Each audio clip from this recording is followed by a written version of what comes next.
It's an exciting day, everybody. It's so stinking exciting. Why is it exciting? Because I'm at Dredd's house. Dredd, come here and say hi to the two people watching. Come on, Dredd. I just saw you in the other room. You were on my computer. This is the mysterious, the one and only, the mysterious Dredd. Hi, people. Now, Merry Christmas. for the longest time, Dredd has it's been somewhat of a mystery. But today Remained out of sight, like so. Today we're bringing him to the ones of people that are watching. And Dredd, anything profound? Dredd and I just talked. Here's how we operate together. Go ahead. Dredd and I just talked for, 3 hours about stuff. And I'm mentally drained because having conversations, really in-depth conversations, is really tiring. And I remember the first time, so I did a presentation, and come to think of it, I was kind of a wimp. I forget if I don't even think it was a presentation at a school. I think I did an interview or maybe 2 interviews in one day on Skype. And I remember explaining to my wife how tired I was. And she was like, "Why are you so tired?" I said, "Oh, I just did an interview and it's so tiring." A brain workout. And she made fun of me. But it's a brain workout. Anyhow, Dredd and I have some intense conversations. What were you going to say? I'm going to go back into the other room and watch you because that's my preferred method. Okay, so he's going to go watch me on the other line. Kill it. See you, thanks. I'll hear you in a minute. Or you'll hear me in a minute. Pretty weird setup. All right, so what we're doing is we're recording. Remember, make sure you subscribe to Spaniard Show iTunes. Dredd, should I stop saying all that stuff? No, keep saying Okay. Subscribe to the Spaniard Show on iTunes or whatever podcast app you have, as well as search us out on YouTube, youtube.com/Charlie Spaniard, as well as live streams, facebook.com/Charlie Spaniard. Just Google Charlie or the Spaniard or Charlie Spaniard or Charlie the Spaniard, and it'll come up. So let's rock and roll. I'm going to get through this. Not a lot of... Hey, Dredd, I know one of us is watching. Dredd. All right, thanks, Dredd. Thanks for tuning in. Oh, and a like. Yes. All right, 1, 2, 3. Hello, my friends, and welcome to another episode of AMX Weekly. This is pretty nice. If you're watching on YouTube or if you're watching on Facebook, you know that I'm sitting in the kitchen of one Dredd. And Dredd is oddly, weirdly sitting a couple feet away from me in another room listening to me in his house, but also through the microphone as well. We're going to rock out to AMX Weekly this week. So AMX, the 90-second week. And it's been neat. So Dredd and I was just telling Facebook Live that we had a pretty cool sit down today. We talked for about 3 hours, and the conversations that he and I have are so deep and so valuable that it's a practice. And I heard Joe Rogan. He's talking to a guy named Gad Saad on his podcast, who's an evolutionary psychologist. And he was talking about the fact that you don't sit down and have hours-long conversations anymore because it's so fast. But it really is a super valuable for your soul, but it's also valuable for whatever purpose. If you have a purpose, if you're working on something towards a goal. But it's a really neat practice that he and I do on a pretty regular basis. And then there's Dredd, was it Daniel Kahneman that I told you about, the intellectual partner? Do you remember that? Let's go with that. I think it was. There's a book called Thinking Fast and Slow, which I did not read, but I do hear it referenced often. I heard it's a pretty deep, I think, psychology book, so it might be beyond my comprehension or even my interest level, to be honest. But he was talking, I heard an interview with him, and he talked about his intellectual partner, a guy that he just, that's the best way I can describe it, intellectual partner. They just sparred intellectually. They had conversations. They brought intellect out of each other. And when I think of Dredd, that's one of the ways that I think of Dredd is as my intellectual partner. So let's dive into this week's learnings. The sources are The Boys in the Boat, which we wrapped up. Also, Mirth Meets Earth. You can hear my smile.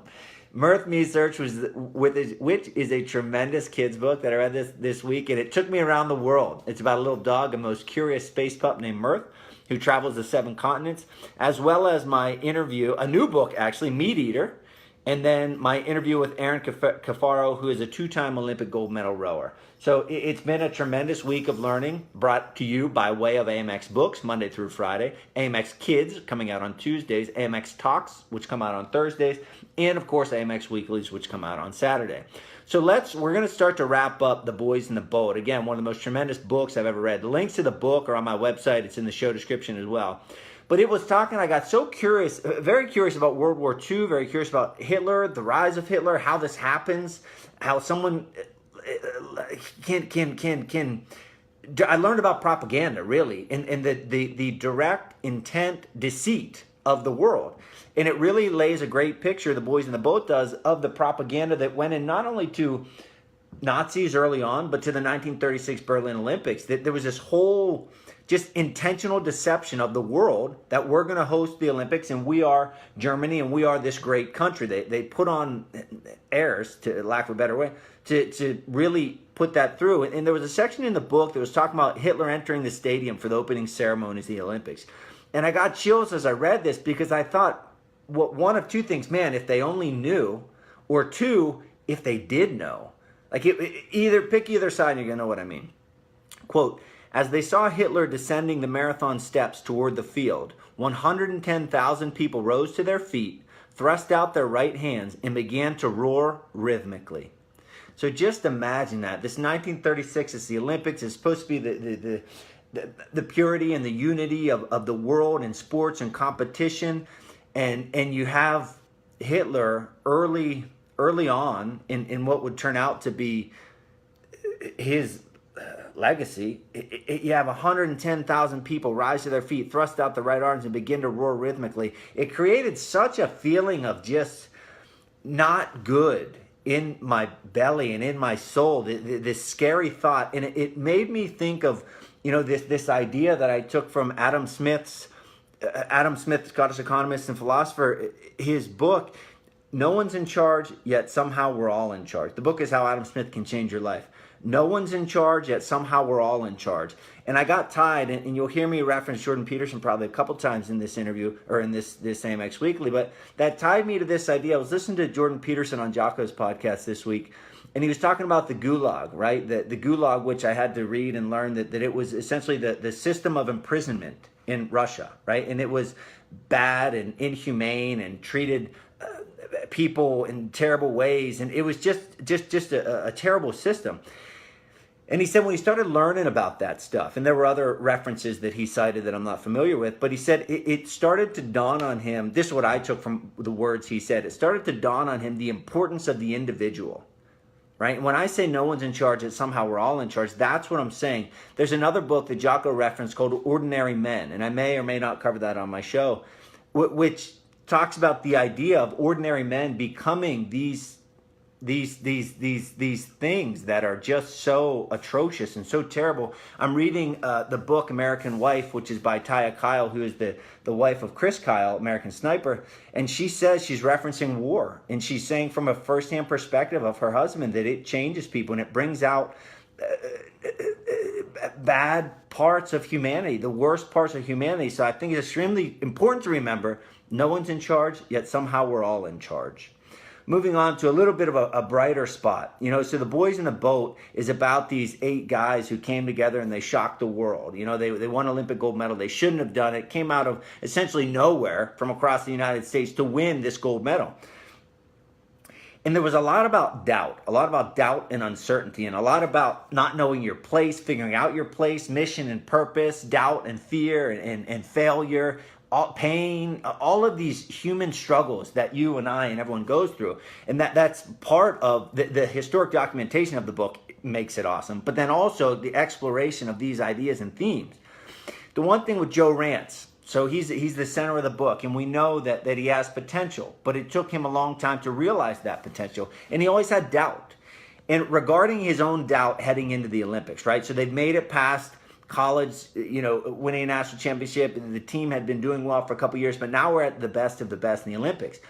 So regarding his doubt, quote, what Joe didn't know, what he wouldn't, in fact, fully realize until much later, when he and the other boys were becoming old men, was that everybody felt the same that summer.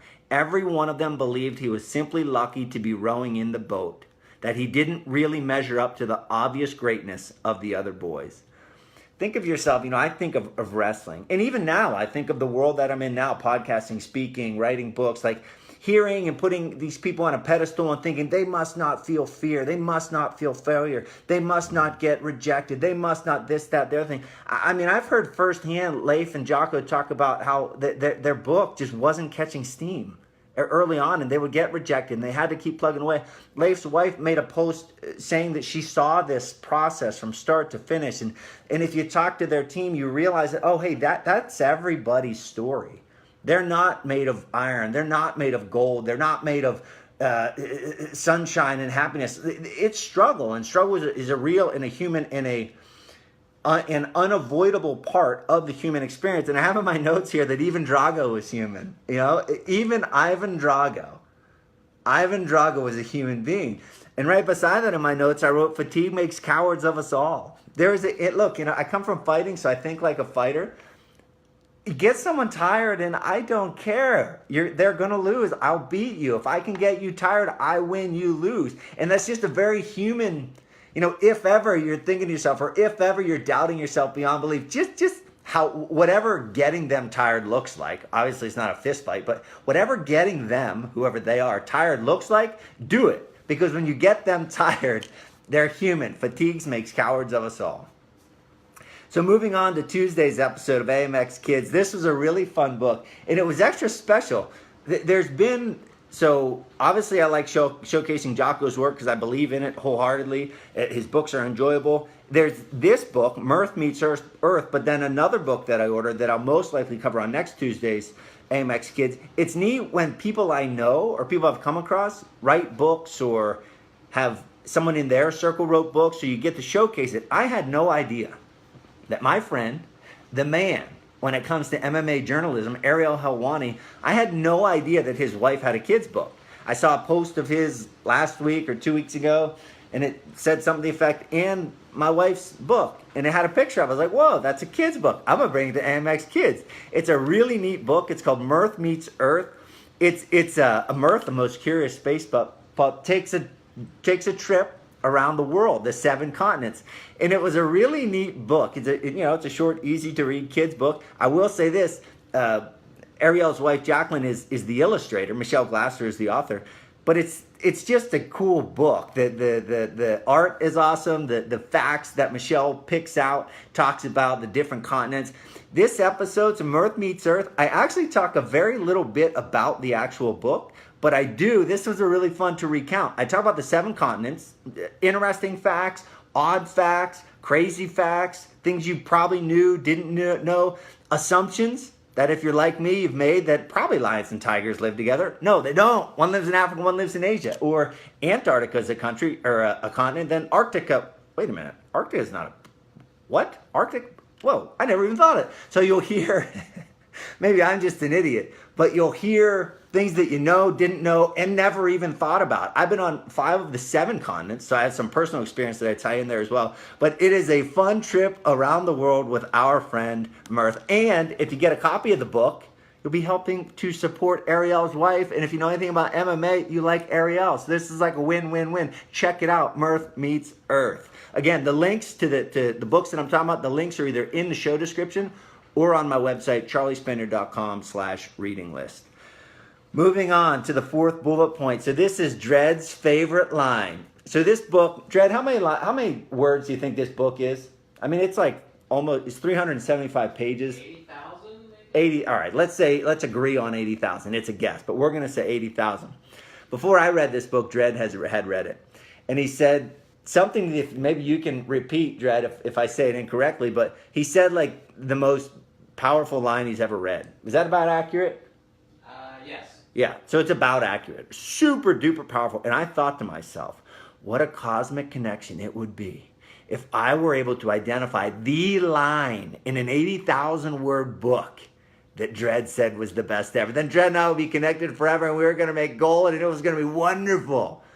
So there were a lot of lines in this book because it was such a rich book that I felt that way about. Turns out I did not pick the line, but I did have it highlighted, and I was going to talk about it. But it is this line. So this is Pocock, George Pocock, our master craft builder, our shell builder, our boat builder, our philosopher, our thinker, our mentor, our Mr. Miyagi, our guide, our advisor, right? Our elder. He's talking to the boys. He says this. I get chills when I think about it. Men as fit as you, when your everyday strength is gone, can draw on a mysterious reservoir of power far greater. Then it is that you can reach for the stars. That is the way champions are made. Dredd, are you shadowboxing over there?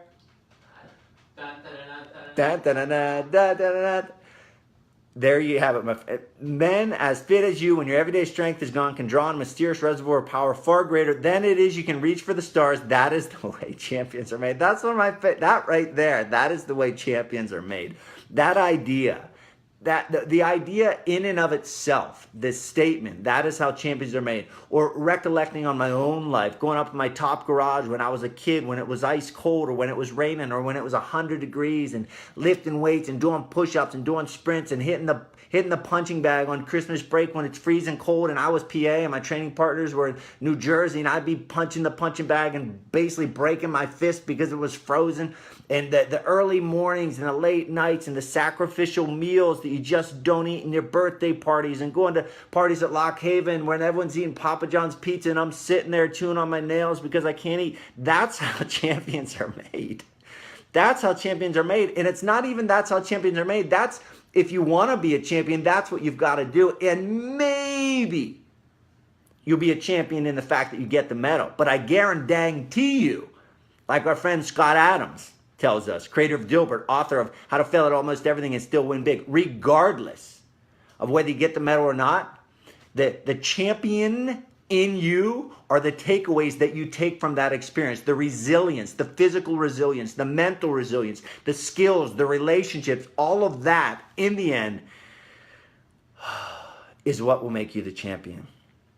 Moving on to the next book of the week, and this is my new book, and I'll be talking about it for the remainder of this week and then into next week for probably 7 or 8 total episodes on AMX Books. I picked a book on hunting. And why did I pick a book on hunting? If you talk to my wife, she'll tell you that I'm a hick. She'll tell you that I'm from the country. She'll tell you that I talk like I'm from the country. She's from 2 hours east of me, but somehow I'm from the hills and the sticks of western Pennsylvania. I grew up, I thought I was from central Pennsylvania. Point is, I come from the country, but I got away from hunting early on, right? I shot a deer when I was 12. The first year I could go hunting, I shot a deer. Didn't die right away. Had to put another shot in it. I didn't like the experience. I didn't like it. I felt bad. I saw an animal that was dying, that I had to end its misery and suffering, and I just didn't feel good about it. So I got away from hunting my entire life. My dad continued to hunt. He's gone out west, got elk, mule deer, bear, moose, whitetail, whatever you can imagine, right? But I find oddly, later in my life, I'm getting drawn back to hunting. And it comes, honestly, I think it started by having kids. And just this whole idea of nature and the natural world and instinct and primacy and Mother Nature in general, but also getting more into learning more about Native Americans, their connection to earth, connection to the food they eat, listening to guys like Joe Rogan talk about it. And then by way of Joe Rogan, I got to know this guy named Steve Rinella. So Steve Rinella is a historian, he's a cook, he's a philosopher, he's a dreamer and a doer. This is one of my favorite parts about him. I've met some tough, hard people in my life. Okay, and some of those tough, hard people are very forthright, and you see the kid in them come out, right? You see the boy in them come out. Other ones you don't. I still look at them and I think like, wow. Growing up, I would look at the guys who wrestled at Iowa. They were different than I was, right? I look at they're hard dudes, right? But then you see the human side of people sometimes, and that makes me feel comfortable because of how human I am and how emotional I am and how much I cry, right? But the thing I like about Rinella is he's super smart, super intellectual, well-read, knows his stuff, but is open to hearing more stuff. But he also has heroes. And he has these boyhood dreams that he lives out as a man. He got turned on early to the trappers after Lewis and Clark. And I've learned about this, the trapping era and Lewis and Clark and guys named like Jim Bridger and John Coulter and all these people that I didn't even know existed, James Muir. And he has these heroes, and then he like created a life of his heroes. And he started trapping at a young age, and he started hunting. And then just his story, I don't want to tell you, you hear him on an interview, you're going to hear it, but got to be at a point where hunting turned into something where this is how I get my food from him, hence the title of the book, Meat Eater. But it's a really neat book that shows his evolution as a hunter. It shows his evolution as a person. It shows his appreciation of nature and wild animals and conservation and hunting and cooking and food and philosophy. And he's always walking this line, balance, I don't know, treading, I don't know the correct terminology, of his own morals and ethics. I mean, he'll tell you outright, I did this thing as a kid in hunting that I now would not do. So he's real forthright about just the evolution of himself as a person. And I really appreciate that. It also helps me crystallize because hunting, killing animals, vegans, vegetarians, people who eat meat, don't eat meat, blah, blah, blah. There's a lot of discourse and a lot of animosity out there revolving around these topics. And so it's a neat, I'm going to say, practice for me to talk outwardly in public about a topic that is picked at, that's argued and discussed at high levels, just so I can get comfortable. It's like a form of practice, really. I'm just learning to get more comfortable talking about a subject that could upset some people and that could make people, in which people think differently than I do. And I just think that helps me crystallize my own thoughts into effective words and gets me used to people having contrarian opinions. I don't want anyone to dislike the Spaniard or the Spaniard Show. I want everyone to agree with everything I say. I want to be friends with everybody. But in fighting, I realized that there are some people that hate me, hate my fighting and my fighting style. And it always made me sick in the belly when I would see or hear a comment or remark that degraded me. But I figure, you know what? There's enough people that I've got to get comfortable with that. So this is kind of a small practice in that as well. But I'm just so into him. You can learn more about Rinella on Joe Rogan's podcast. He's been on there 6 or 7 times. On Netflix, he has a series called Meat Eater. I've been watching it like an addict. It's a really awesome show. And as well as his Meat Eater podcast. And he's got several books. I'll be reading American Buffalo, one of his other books. And I got his cookbook, Small Game Cookbook, that I think maybe Santa Claus might be giving me. So there's tons of stuff you can learn from him, Steve Rinella. So moving on to Thursday's episode, and this was an interview. I'm going to say, and I'm going to ask for Dredd to chime in here. Dredd, this was a pretty stinking, I'm going to say one of the most quotable episodes we've ever had. Are we talking about Erin? We are talking about Erin Cafaro. Gold. Just gold. Gold. Lots of quotes. I can't see your face. There we go. Okay. It's only 2 people are watching. One of them is Dennis Maney, so it doesn't even matter. There were just notes after notes that I took from this one. So Erin Cafaro is the wife of the author of Unplugged. So I read the book. If you follow AMX Books, I read the book Unplugged. His wife is Erin Cafaro. Erin Cafaro is a 2-time Olympic gold medalist, multiple-time world champion, in addition to that, in rowing. Read Unplugged, read The Boys in the Boat. One of my listeners, Chad, said, hey, you know that Brian's wife was an Olympic gold medalist in rowing. Too much cosmic action going on there. Messaged her on Facebook, boom, she was a show. We had an incredible conversation that covered so many dynamic aspects of life and competition. My favorite thing about Erin is that she is completely pure, transparent, tells you her experiences as they are, as they were, and it really made me feel good about my own insecurities or setbacks or adversities, or it was like I have a friend who's going through the same stuff that I go through and I went through, and it was just a really empowering interview. I asked her about the importance of rowing, and she said this: I look back now and see that it was my everything. I didn't know that there was anything outside of winning or losing. I didn't realize that there was life outside of this race. Who knows if I could have done it differently, if I could have had a little bit more success with a little bit more perspective. Now I'm so appreciative of the medium it provided me to express myself. I then go on to ask her about the Olympics, her Olympic experience, and she has this to say, and goes back to the idea of success being negotiable, right? You got to determine what you want. She said, obviously there are no regrets. If I knew then what I know now, I would still do it all again. But it's such a good lesson in specializing. If you want to be great at one thing, you have to give up everything else. It's a freaking powerful statement. I lived it for a long time. Let's go back to the idea of success being negotiable. It's up to you what you want to put in and what you want to get out. But do yourself a favor. Listen to AMX Talks episode 210. And lastly, the last point on Steve Rinella's Meat Eater. Quote, this book uses the ancient art of the hunting story. I have a hunting cabin in the Beaver Dams here in Pennsylvania. It is as rustic a hunting cabin. So you see the veins sticking out of my head or the excitement in my voice is because of the hunting stories. There's so many stories. I'll say this. Most of my stories from the cabin are about parties at the cabin. But I will say this. We were 21, and they were a good time. But my friends and I are going hunting at the cabin in January. Dredd, I don't think you know that. But we're going to have our own hunting stories. But Rinella says, this book uses the ancient art of the hunting story to answer the questions of why I hunt, who I am as a hunter, and what hunting means to me. So this guy is deep. I absolutely love his curiosity and his appreciation of life and the world, how it came to be, and maybe most of all, I love watching and listening to Steve Rinella figure himself out on camera. It's exactly what we're doing here with the Spaniard Show. Thank you for tuning in to AMX Weekly number 92. I encourage you all, subscribe on iTunes, Spaniard Show across all podcast apps. You can watch us on youtube.com/Charlie Spaniard, facebook.com/Charlie Spaniard. And if you'd like to help to support the show monetarily and get some cool kickback in return, you can visit patreon.com/Charlie Spaniard for as little as $1 a month. See ya. Woo. There we go, Dredd. Are we still live? We are still live. So the recording is done. You winding down?